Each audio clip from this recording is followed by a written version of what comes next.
Ada yang menyatakan hari Rabu Wekasan itu diambil dari Rebu Kasannya itu dari kata bahasa Arab. Karena orang Jawa itu tidak bisa menyebutkan kata Hasan, jadinya itu menyebutnya dengan istilah Kasan, Rebu Kasan. Rebu Kasan itu adalah rebu yang baik.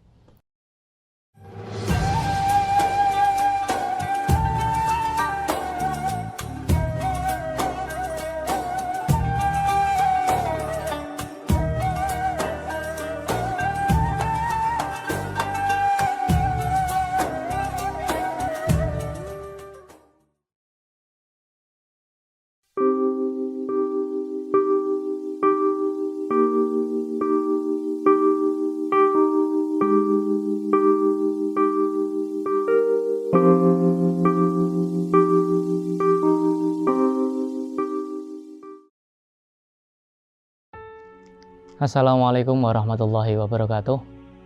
Sahabat kalamku yang dirahmati oleh Allah Subhanahu wa Ta'ala, pada bulan Safar ada sebuah hari yang dianggap oleh masyarakat itu menjadi hari yang sakral. Ya, kita kenal adalah dengan yang namanya istilah Rebu Wekasan. Ada yang disebut Rebu Wekasan, ada yang disebut sebagai Rebu Pungkasan, ada yang disebut sebagai Rabu Kasan juga ada. Jadi Rebu Wekasan itu istilah yang populer di daerah Jawa Timur. Kalau di daerah Jawa Tengah sendiri istilahnya adalah Rabu Pungkasan. Ya. Kalau daerah Jawa Barat itu Rebu Kasan. Ya, Pungkasan sendiri, Wekasan itu dari kata kasan itu sendiri yang maknanya akhir. Ya, ada juga yang mengartikan itu diambil dari kata wekas. Orang Jawa atau orang-orang kuno itu biasanya kalau sudah masuk di hari akhir itu suka mewekas generasinya untuk selalu lebih berhati-hati. Ya, karena menurut dari orang-orang kuno itu termasuk hari yang disakralkan, itu penuh dengan yang namanya bala. Gitu. Tapi ada yang menyatakan hari Rabu Wekasan itu diambil dari Rebu Kasannya itu dari kata bahasa Arab. Karena orang Jawa itu tidak bisa menyebutkan kata Hasan, jadinya itu menyebutnya dengan istilah Kasan, Rebu Kasan. Rebu Kasan itu adalah rebu yang baik, untuk menjadi sebuah penolakan supaya masyarakat itu tidak langsungan horor dengan Rabu tersebut dan kita menganggapnya menjadi rebu yang baik-baik aja. Makanya ada beberapa ulama-ulama kita dalam literasi-literasinya, dalam turos-turosnya itu selalu menyebutkan sofarul khair atau mungkin sofar yang baik ya. Jadi biar anggapannya ini bulan Safar ini menjadi identik bulan yang memberikan kebaikan.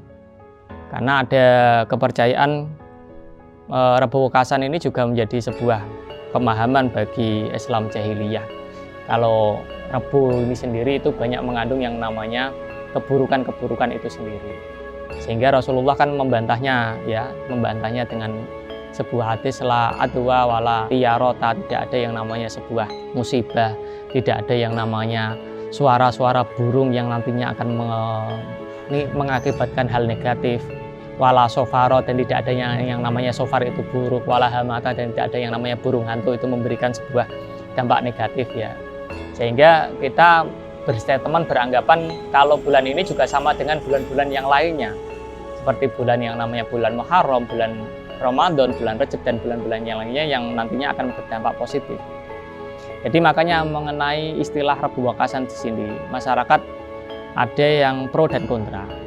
Dalam arti ada yang kontra memahami Rebu Wekasan ini menjadi sebuah ritual yang mengandung hurufat, mengandung bid'ah karena tidak pernah dilakukan oleh Rasulullah. Ada yang mengandung pro juga, karena istilahnya para arifin billah, orang yang sudah ma'rifat, diberikan ilmu kasyaf oleh Allah, itu bisa melihat ya beberapa kejadian-kejadian bala yang Allah turunkan itu lebih banyak ya di Rebu Wekasan itu daripada di hari-hari yang lain. Hari itu juga tertuang dalam beberapa kitab, diantaranya ada kitab Kanzun Najah Wasurur, ada kitab Nihayatuz Zain, ada kitab yang namanya Jawahirul Khamas, dan kitab-kitab yang lain itu juga menyatakan bahwa Allah itu menurunkan balak sekitar 320.000 balak ya. Wah, itu ada di hari Rebu terakhir di bulan Safar sendiri. Jadi ada yang namanya pro kontra, ada yang menyatakan haram, ada yang mengatakan ini perkara yang mubah, bahkan ada yang mensunahkannya gitu. Nah, yang mensunahkannya sendiri itu tak lain adalah dengan cara bertakarub kepada Allah, meminta perlindungan dari Allah, ya, melakukan amaliyah yang bisa mendekatkan kepada Allah.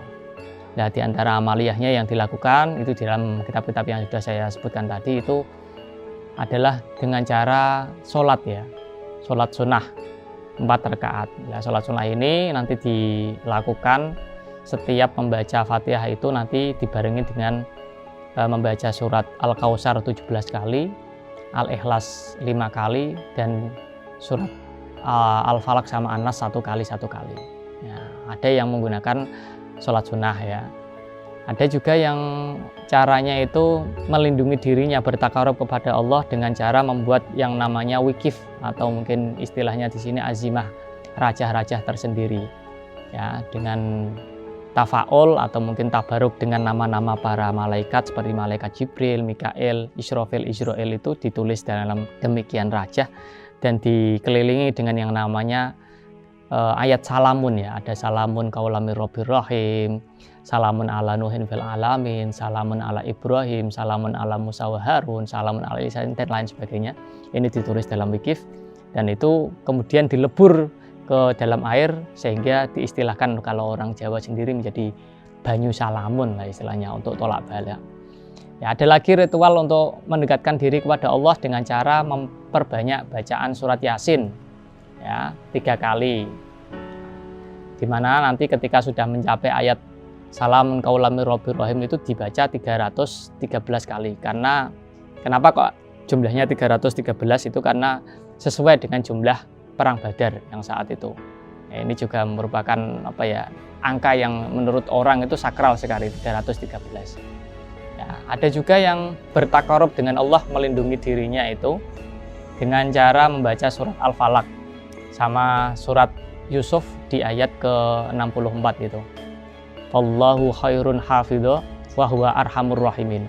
Itu dibaca menghadap ke depan 1 kali, ke kanan 1 kali, ke belakang 1 kali, ke kiri 1 kali, ke atas dan ke bawah itu juga dibaca. Wallahu khairun hafidho wa huwa arhamur rahimin. Dan ini keterangan dari Habib Idrus Al-Habsyi, ya. Jadi marganya Al-Habsyi itu memberikan sebuah wejangan kalau sudah masuk ke Safar atau mungkin hari Rebu Wekasan itu disuruh untuk memperbanyak baca surat Al-Falaq sama yang namanya surat Yusuf ayat ke-64 itu sendiri.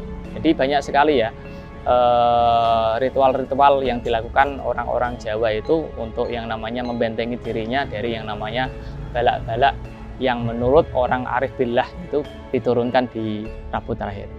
Jadi ini terserah dari para pemirsa, ada yang beranggapan ini menjadi perkara yang haram, perkara yang mubah, itu tergantung dari keyakinan masing-masing.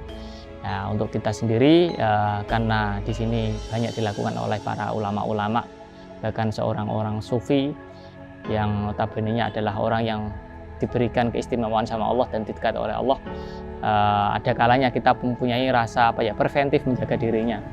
Nah, selama hal tersebut tidak mengandung unsur maksiat. Contohnya apa? Membaca surat Yasin tidak mengandung unsur maksiat. Melakukan sholat sunnah juga tidak membawa unsur maksiat.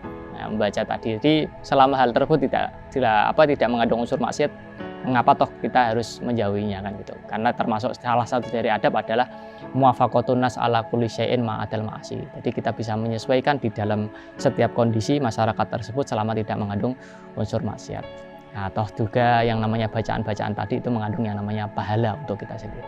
Mungkin itu saja yang bisa saya sampaikan mengenai Rebu Wekasan sendiri atau Rebu Pungkasan atau Rebu Wekasan, supaya nanti kita bisa mensikapinya dengan lebih bijak lagi.